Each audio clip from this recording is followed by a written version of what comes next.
ha sido un pecado capital para Perú debutar en la Copa América y no ganarle a Chile.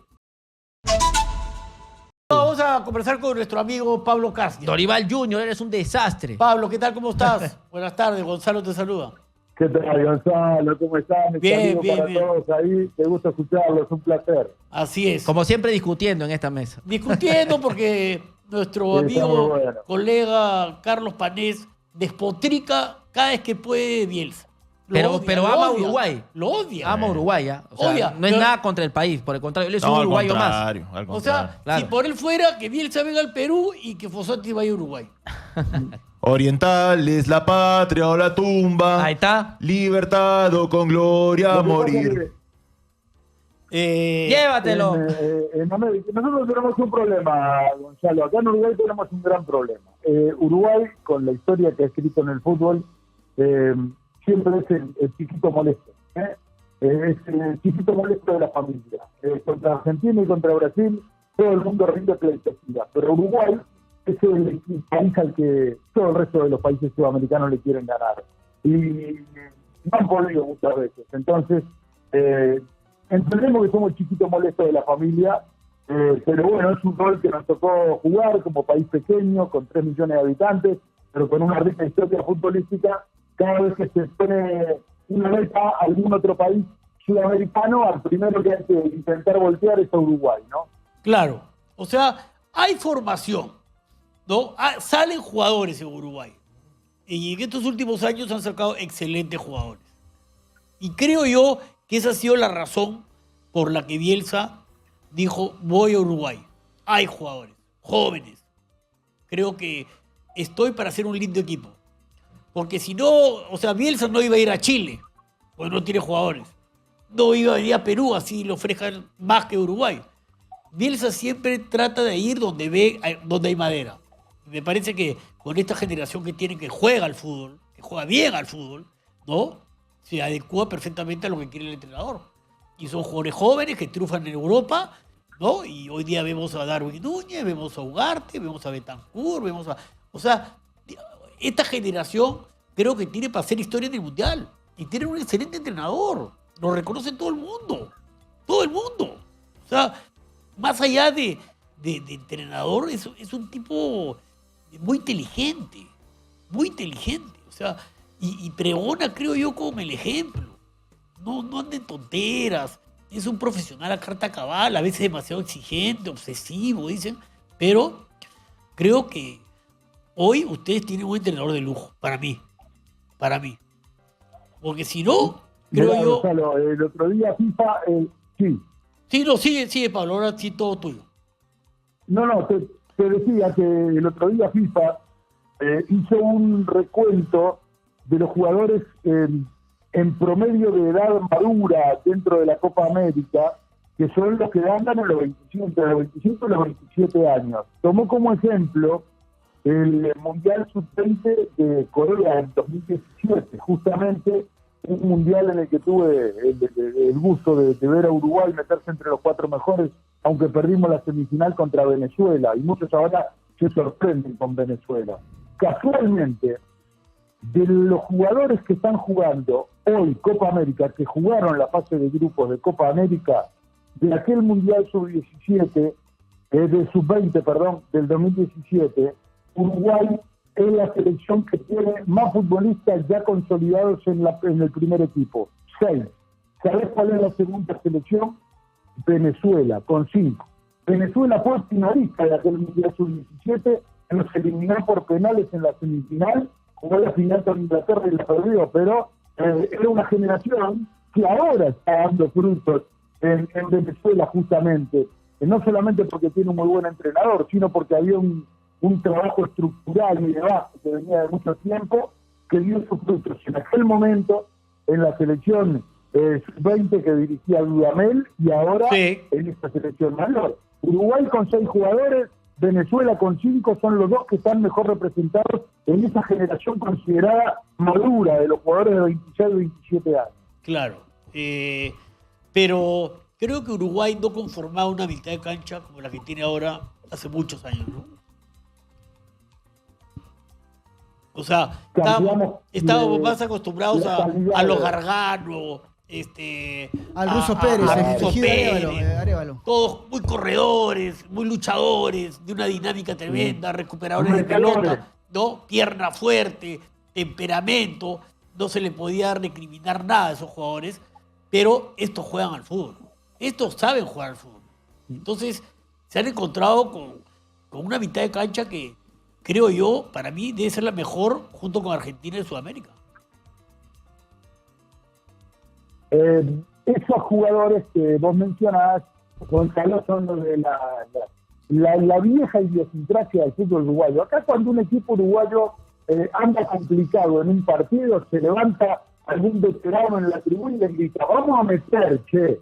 Y el problema no es meter, es jugar. Jugar. Y la tribuna, la parte de la barra, le canta pongan huevo, al mejor estilo argentino. Claro. Entonces, eso forma parte de la idiosincrasia de lo que vos nombrabas, ¿no? De los Russo Pérez, de los Gargano, de los Arévalo Ríos, que también tenían buen pie, pero no con la calidad que No con la tenemos calidad. hoy, con un Valverde y con un Bentancur, que son jugadores top a nivel mundial, ¿no? Claro. Bueno, en Uruguay yo me paseaba por las librerías y la verdad que era un placer.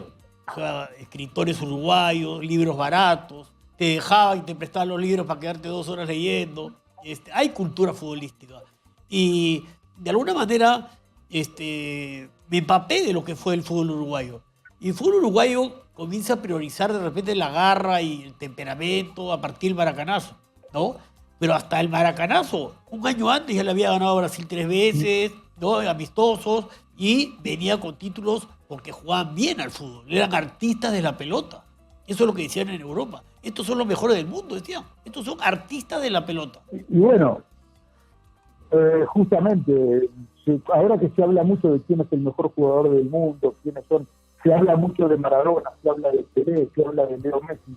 Ya en las primeras décadas del siglo pasado se decía que Héctor Escarone, un gran número 10 del fútbol uruguayo, Sí. era el mejor jugador del mundo, que tuvo la suerte, como otros de esa generación, de ser 3 veces campeón mundial, porque ganó los Juegos Olímpicos del 24, los Juegos Olímpicos del 28, y después fueron los primeros campeones ya del mundial organizado como tal en el año 30. Y luego 3 campeonatos del mundo. Y coronaron en el año 1935, donde se dice que ahí nace la garra charrúa, en un torneo justamente jugado allí en Perú, en el viejo estadio del barrio de Santa Beatriz, donde Uruguay se corona campeón de América, jugando de camiseta roja, para no poner en riesgo la gloria de la celeste. Mirá vos.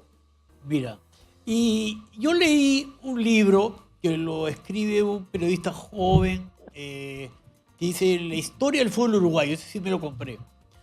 Y decía que después del Mundial del 50 hay una huelga de jugadores y los principales campeones del mundo van a la huelga y hay una generación Uruguay que de generación en generación iban trasladando conocimientos, ¿no? Pero se perdió aquella generación por esta huelga que hicieron después del Mundial.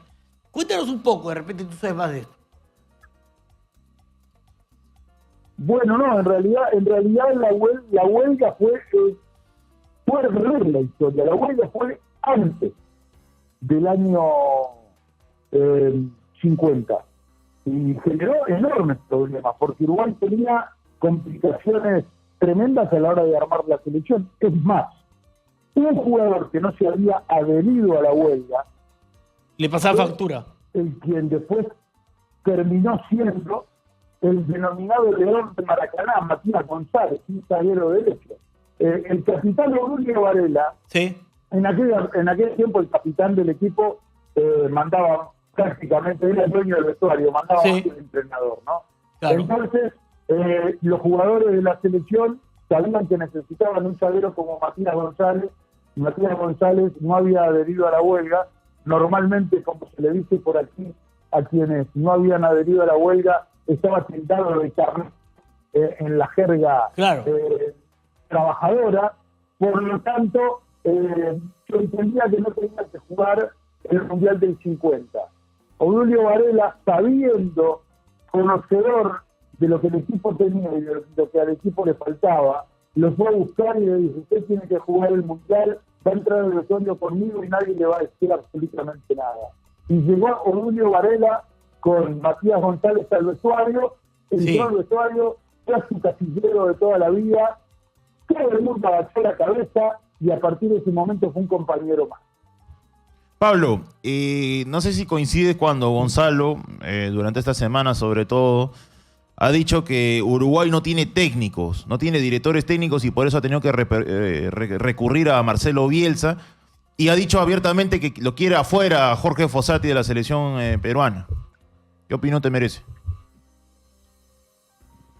Bueno, son dos cosas distintas. Por un lado, lo de Uruguay, yo creo que Uruguay tiene muy buenos técnicos y técnicos que perfectamente pudieron ser los continuadores del proceso del maestro Tavares, y ni más lejos está Guillermo Almada haciendo una campaña fantástica en el fútbol mexicano. Salió campeón hace poco, ¿no? Claro, salió campeón hace unas semanas. Está Pablo Repeto haciendo muy buenas cosas, hay técnicos jóvenes que están mostrando... Pablo Peirano, que lamentablemente no pudo ganar, pero jugó la final en Colombia. Pablo Peirano, que jugó la final en Colombia. Está Paulo Pezzolano, que bajó y subió de vuelta con Valladolid a la primera división del fútbol español. Pero fundamentalmente hay 2 o 3 entrenadores que pudieron ser candidatos a la selección uruguaya y entre ellos no tengo ninguna duda. Yo creo que a la cabeza Guillermo Almada, que viene haciendo unos años de experiencia de alto nivel, sin ningún lugar a duda. Yo creo que sí que hay entrenadores en Uruguay, pero la apuesta aquí fue diferente de la Asociación Uruguaya de Fútbol. Es un fútbol uruguayo que por otros temas está muy dividido, prácticamente con una guerra política interna que lo tiene muy complicado y se enseñó un gran golpe de efecto con la llegada de Bielsa, como para mejorar la imagen del gobierno del fútbol uruguayo. Claro. Y entonces, los que tenían que reemplazar a Óscar Washington Tavares, un gran entrenador, sin duda, no tuvo la suerte de triunfar en Italia, en el Milan en su mejor momento. Bueno, dicen que a los sudamericanos los miran diferentes, ¿no? O sea, no, parece que no le tuvieron paciencia o la idea de Tavares no calzó como esperaba. Pero de hecho que en Boca hizo un campañón, un técnico reconocido y que le ha dado grandes frutos a Uruguay. Yo recuerdo cuando debutaba prácticamente, estaba en el tercer partido y Perú le ganó 3-0 en el 2007, ¿no? ¿Y cuánto duró? Pero, ¿no crees que acertaron con Bielsa? Bueno, yo creo que sí, porque es un entrenador diferente y fundamentalmente encuentra el camino del material que necesita para desarrollar su idea. ¿Por qué? Porque de los 26 futbolistas que tiene en el plantel, tiene 25 que son futbolistas que vienen del exterior y la mitad de ellos vienen de Europa y media docena de futbolistas que están en el nivel top de Europa. Entonces, desde ese punto de vista, se encuentra con un idioma diferente para hablar en el vestuario, sobre todo con los estandartes del equipo, con Bentancur, con Valverde. Valverde sale del vestuario de Carlo Ancelotti y se mete en el vestuario de Bielsa. Sale Darwin Núñez del vestuario de Klopp y se mete en el vestuario de Bielsa. Un idioma totalmente distinto al que se habla en el vestuario de cualquier partido del fútbol uruguayo cada fin de semana aquí en los torneos de la liga, ¿no? ¿Cómo viste a la selección peruana? Porque acá te cuento que hace una semana muy turbulenta, ya se está dramatizando, ya han tirado la toalla acá, dícese de la mejor hinchada del mundo, la hinchada peruana, y han tirado la toalla, me ha sorprendido sinceramente, y ya muchos están pidiendo la salida de Jorge Fossati, creo que es muy apurado, me parece, pero ¿cómo lo ves tú desde allá? Yo, antes de que lo nombren a Fossati, decía que no era un técnico de la idiosincrasia para el fútbol peruano. Eso era simplemente lo que yo decía. No está en el gen, en el ADN, en el estilo del fútbol peruano. El paladar. ¿No? O sea, ponernos a jugar al pelotazo, a la segunda pelota, ya lo hicimos con Marcarián y no nos fue bien. Y más bien, un tipo que asoció más, que creyó más en el viejo fútbol peruano, de reivindicar al jugador peruano que fue Gareca, le fue bien. Entonces, yo decía Fossati, 3-5-2, ¿Tú crees que pueda salir del 3-5-2 Fossati, que tiene un gran problema porque no tiene extremos y en la mitad de la cancha no tiene grandes corredores? ¿Saldrá Fossati en 3-5-2 para ti? Bueno, le cuesta muchísimo. Es su sistema y trata de encontrar los jugadores para jugar con ese sistema, no hay ninguna duda. Y si no los tiene y no los me habían encuentra, llamado cuando la designación ¿alguna vez cambió? de Fossati me llamaron y le dije, no tranza en jugar con 3 zagueros, va a ser muy difícil que trance en jugar con 3 zagueros. Lo que me llamó mucho la atención, no puedo hablar simplemente por ver los partidos, pero evidentemente a la luz de lo que ocurrió con Chile, por ejemplo, ha sido un pecado capital para Perú debutar en la Copa América y no ganarle a Chile. Claro, pero ya con los resultados puestos, ¿no? Después, la derrota con Canadá, evidentemente ya habían hecho de Chile un equipo fuera de la Copa América porque le tocaba cerrar con Argentina. Cuando vos tenés un grupo en el que tenés que cerrar con Argentina, claro, tenés que pensar en llegar a jugar con Argentina con los 6 puntos ganados. Sin embargo, bueno, para Perú fue lo contrario, un pobrísimo empate con Chile, un equipo que no le pudo hacer un gol a nadie, y después ese partido, bueno, infame con Canadá, pero que terminó en definitiva siendo un masazo importante. Ahora, lo que me llamó la atención, sí, que en momentos donde evidentemente el equipo no estaba fuerte, muchos veteranos de guerra del equipo estuvieran en el banco de los suplentes y no dentro de la cancha, ¿no? Pero no ha habido tampoco esa renovación que necesita toda selección, ¿no? Y que siempre se necesita gente joven, también experimentada, y la mixtura es lo que hace por lo general un buen equipo, ¿no? El 80% aquí Sí, es cierto, prácticamente... pero cuando... Sí,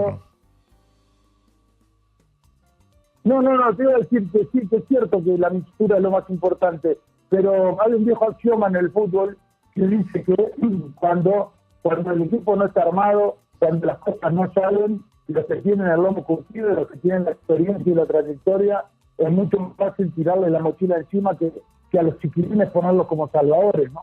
Claro, pero por ejemplo, nos dormimos en los laureles en la época de los 70s, 80s hasta la mitad, y cuando tuvieron que llegar los nuevos, no aparecían y fuimos un desastre. Y teníamos un entrenador brasileño que decía que lo alumbraba una estrella en su carrera, que había sido compañero del Santos con Pelé, que era José Macías Pepe. 0 puntos, perdimos con Bolivia allá y acá. Y me hace acordar mucho esta situación que vive hoy el Perú con aquella situación del 89. No tenemos jugadores. Entonces es una responsabilidad compartida de la dirigencia, de los clubes y de un técnico que no sabe interpretar el fútbol peruano. Entonces ese combo indefectiblemente te lleva al fracaso. No hay mucha ciencia en esto. Bueno, Gonzalo, un poco yendo al comienzo de la charla, ¿cómo han sido los últimos años de Perú a nivel de selección sub-17 y de selección sub-20? Siempre la sub-20 ha sido una demoledora de carne. Es que En esas divisiones... Nunca clasificó al Mundial. Lo que pasa, Pablo, es también para contextualizar, es que llegan a la sub-20 y ni siquiera son titulares en su equipo de primera división de Liga Peruana. Con poquísimos partidos. Ya juegan los suplentes de Liga Peruana porque no consolidamos jugadores sub-20. En resumen, al horno, como dicen. Y repasan los goleadores de Perú, Bueno, y de entre los claro, primeros 10 goleadores del torneo peruano, hay un peruano de entre los primeros 10. O sea, no tenemos un 9. Ya con eso te digo todo. La vieja frase de estamos en el horno, pero... Estamos en el horno. Estamos en el horno. Ustedes lo que pasa muchas veces a nivel de selecciones juveniles es el reflejo de lo que después se sufre a nivel de selecciones mayores. Totalmente. Yo creo que esa es la que te dice, ¿estás trabajando bien o estás trabajando mal?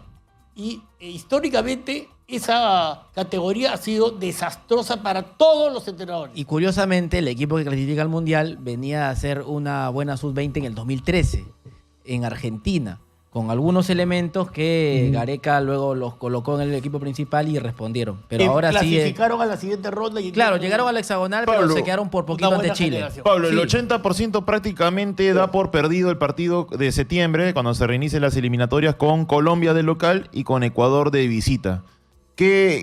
¿Cómo lo ve un ciudadano neutral? A ver. Claro, o sea, pero ¿realmente da para dar por perdido los partidos o Dinos la verdad, o hay que Carlos. jugarlo, o hay que jugarlos? Pablo, perdón. Pablo pensó La que verdad no era cruda. tan flojo Perú en la Copa América. No, ha dicho que Pero que responde, que fue un desastre en Depende de ataque. cómo aprovechen el tiempo de aquí a septiembre. Todo depende de cómo aprovechen el tiempo de aquí a septiembre. Yo creo que Colombia es la mejor selección de la Copa América, pero Lorenzo está haciendo un trabajo muy bueno. Venía muy bien en las eliminatorias y ha ratificado en la Copa América que tiene con qué ser un candidato de fierro en esta Copa. Ahora, por el otro lado, dar por perdido. A un uruguayo no le digas nunca que dé por perdido un partido antes de jugarlo. Claro. Claro. Y si ustedes piensan así, realmente me decepcionan. Yo creo que acá... Es que es la lo realidad, importante Pablo, es la realidad. Justamente... No vendemos un solo pero jugador al justamente extranjero. que- Ahí te das cuenta pero también. estamos comenzando en julio.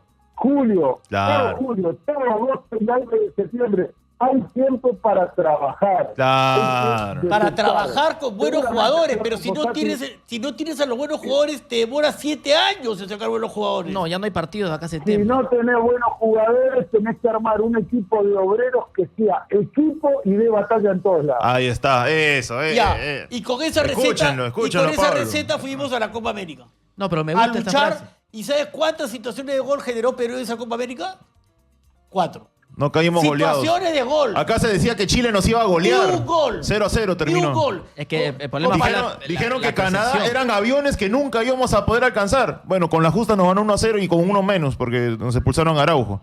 Y que Argentina, campeón del mundo, nos va a pasar por y encima. claro, 2-0. Era fantástico jugar con Nicaragua, con República Dominicana, Bueno. con El Salvador, ¿no? Ahí nos engañamos todos, ¿no? Pero yo no me engañé. Vino Paraguay, el único rival serio, ni una situación de goles generó Perú. Pero Ni una. ellos tampoco. Pablo ha respondido a todas las interrogantes de esta mesa. Ser un equipo. Y hoy Perú está lejos de ser un equipo. Porque los jugadores- Defensivamente Los va jugadores. bien, resiste, pero en ataque No hay. tiene menos goles que Que un equipo de vóley. que Discovery Kicks. Channel. Una de Taquito de Uruguay, Nacional la vendió a Thiago Elguer, un zaguero de 18 años, lo vendió el fútbol portugués por 3 millones. Nada más, sí. Como jugando. Porque Uruguay tira al papá, que es el primer Volante, maestro del volante central. Volante central, De ok. muy buena técnica, muy parecido en cuanto a las características de juego, muy parecido a Manuel Ugarte. Un Ah, su volante de madre. marca, pero de muy buena técnica. Ah, Y- bueno. increíble la fábrica que tiene. Tuvo pocos minutos en el primer equipo de Nacional, en un plantel bastante ancho. De Nacional no tuvo oportunidad de mostrarse y Nacional lo vendió al fútbol portugués. Sí. Sí, Perfecto. de verdad que Bueno, Pablo. me da una envidia sana Uruguay porque de verdad que tienen talento, tienen Nos llevan. jugadores, tienen un buen entrenador, tienen todo para competir. Lamentablemente, Nos llevan. acá ya se perdió la ilusión. Y eso en el fútbol es fatal. Fatal. No sé si Fossati la ha perdido o no, pero anda muy molesto. Nos llevan. Bueno, Pablo, Listo. muchas Pablo, gracias. un gustazo como siempre. ¿eh? Una enciclopedia abierta. Un fuerte abrazo. Bueno, un abrazo grandote para ustedes y veremos qué pasa mañana, donde Uruguay es el equipo que tuvo mayor cantidad de minutos en sus titulares, no los hizo descansar Bielsa. Le tengo mucho miedo al partido de mañana. Yo creo Perfecto. que tiene con qué competir. Si pierde mañana Tiene Uruguay, con qué para mí es un competir. fracaso de Y en Bielsa. el fútbol se gana o se pierde o se empata. Es un fracaso de Bielsa. No, es Brasil, no te está ganando Canadá ni Brasil. Costa Rica, es Brasil. O Bueno, fracasó palabras Ecuador. mayores.